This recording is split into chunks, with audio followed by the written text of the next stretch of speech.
Gail Simone's top 5 pet peeves of comics offers a stern warning to a failing industry.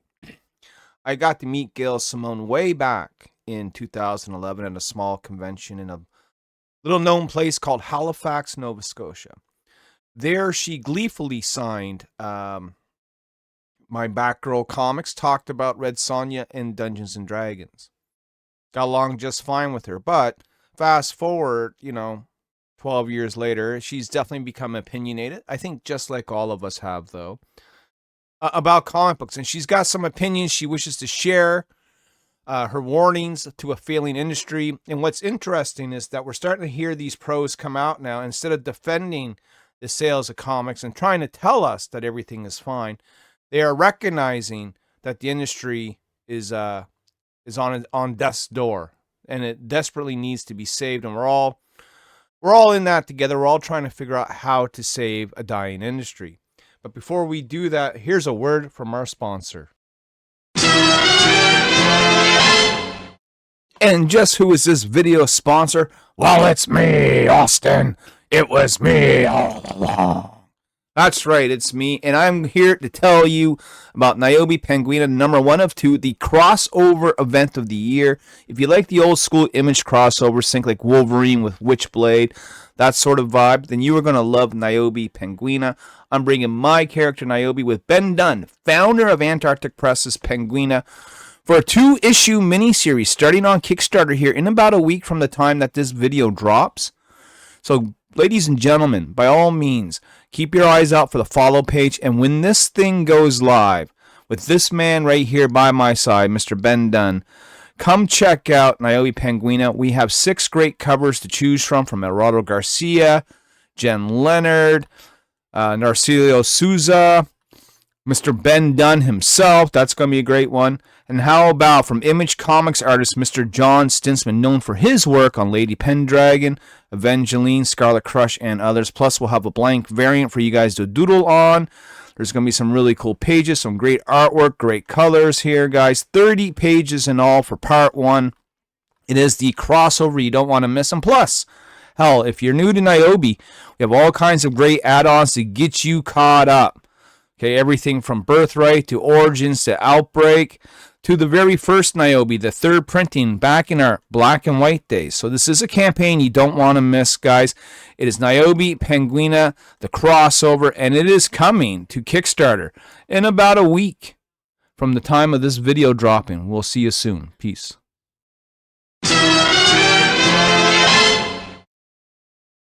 All right, so that is our sponsor. What a great sponsor to have. We're very, very lucky to have me as the sponsor.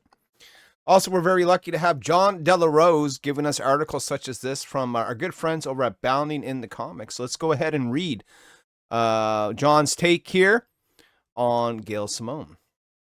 Increasingly, the comic industry is seeing professionals, retailers, and fans grumble. That's right, grumble about the collapse of mainstream comics. From Mark Millar, talking on Thinking Critical to IDW, posting record losses. I'll also add from Dan DiDio, appearing on the JDA show.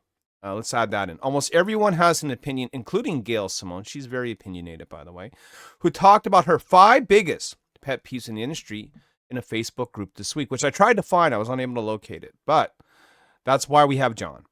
Simone's critiques of the industry are pretty standard from what I've been spoken of by the creatives. So here's her, general takes, right? We're going to go through all 5, and we'll break this down probably on our next live stream. So let's go ahead. Not making sure veteran pros have work if they want it. Now, I'm not sure about that number 1, right? Not making sure, no one's guaranteed work in the comic book industry. Even if you are a pro, that doesn't mean here's everything handed to you on a silver platter. If you're a veteran in the comic book industry and you want to work, I think that you still got to prove yourself, right? To me, you're only as good as the last issue you have produced. Number 2, not respecting the stories that came before. This is a big one. Fans, long time, not so much to say Gen Z fans who are just sort of getting into the hobby. But if you've been around for 20, 30, 40 years, you know that this shit pisses you off. Number 3, not allowing the artist room to contribute. So that all depends on the writer and the editors and whatnot. I like collaboration to a point, but I also need the artist to sort of follow my direction because I'm the one that has the vision for Nyobi, right? But if an artist says, "Hey, I think we can do this page differently," or I want to change the layout to look something like this, then I'm all game for that. As long as I know what's happening, that way, if there is an adjustment to the script, I can go ahead and make it. Number 4, price point. Well, that's just economics. We can cover that in a bit. And number 5, lack of distribution options. Well, yeah, if the only places where you can get my comic book right now is the local comic book shop or eBay and Kickstarter, well, I mean, that's great and on. I hope you get the comics. But at the same time, yeah, we could use some more distribution. I agree. Let's see what else I agree on. Not making sure the veteran pros have work if they want it. So the comic industry is notorious for ageism being one of its worst problems. Even Grant Morrison has laminated that he is aged out of being able to write for mainstream comics in recent years. Really? Mark Millar has also suggested, in order to generate hype for storylines, bringing back seasoned veterans with followings is a crucial thing Marvel and DC have to do. For now, veteran artists find better places in independent homes like Comicsgate than they do finding work for these publishers. All right, let's break this down. Mark Millar did say that. He said that the legends of yesteryear need to come back to comics to save the comic book industry. I disagree, and I'll tell you why. Because even if they did come back, and Mark Silvestri did come back, he did a 7-issue Batman miniseries that took him 5 years. John. Years to draw. Okay, no one wants to wait that long for fucking comic books from these legends. These legends are older. They're a little bit more out of step. They're a little bit more out of touch. And they're more involved in their own things to come back and work for quote unquote the mouse or for the man.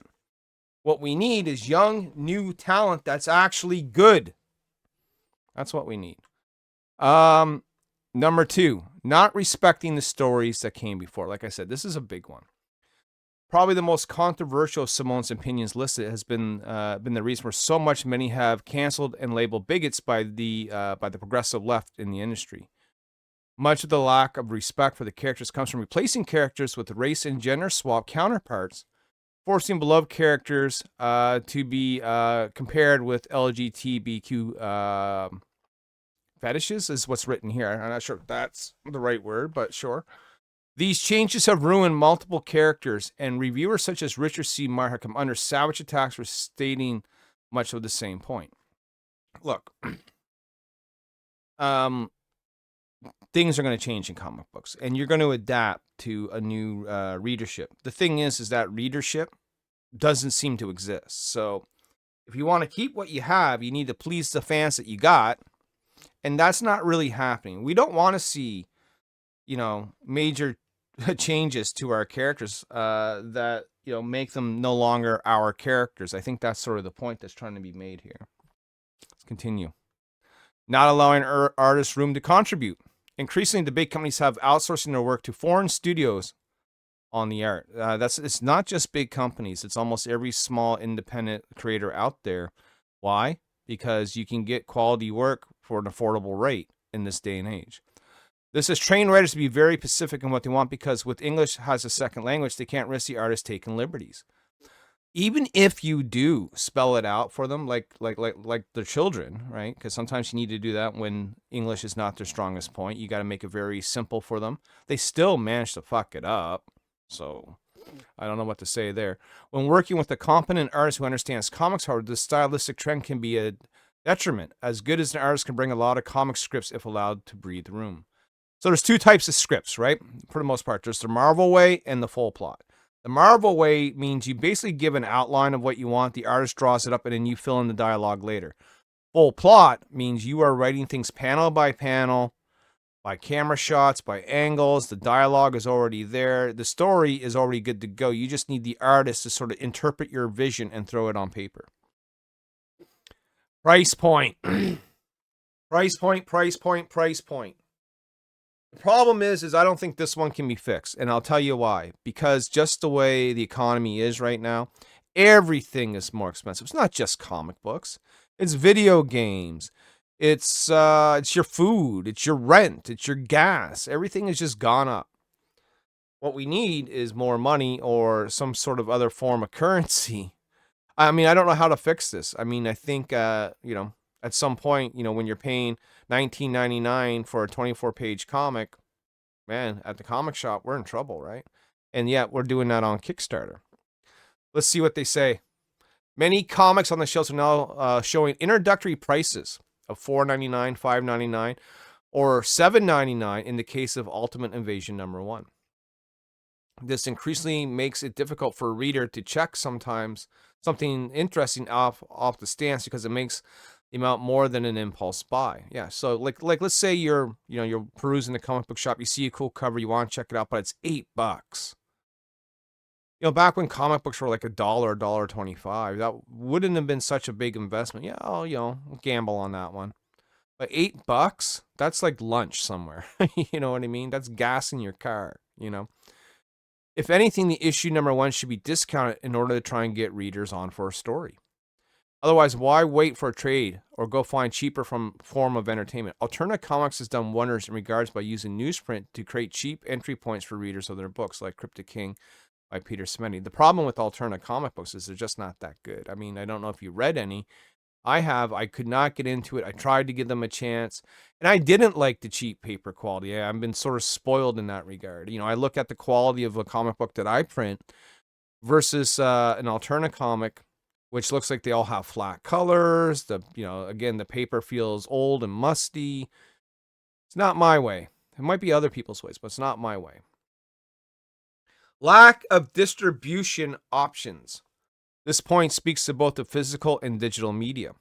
For physical, comics have been regulated to local shops for years, John, years, making it a place where someone has to know they want comics to go. You might want to rephrase that one. That was a hard one to read. They used to be in places like grocery stores, gas stations, and places where people could simply find books. Online is no better, as Amazon offers about the only viable digital option off of the direct market platforms of the companies themselves. Comic companies need to open up other avenues and stop being so myopic.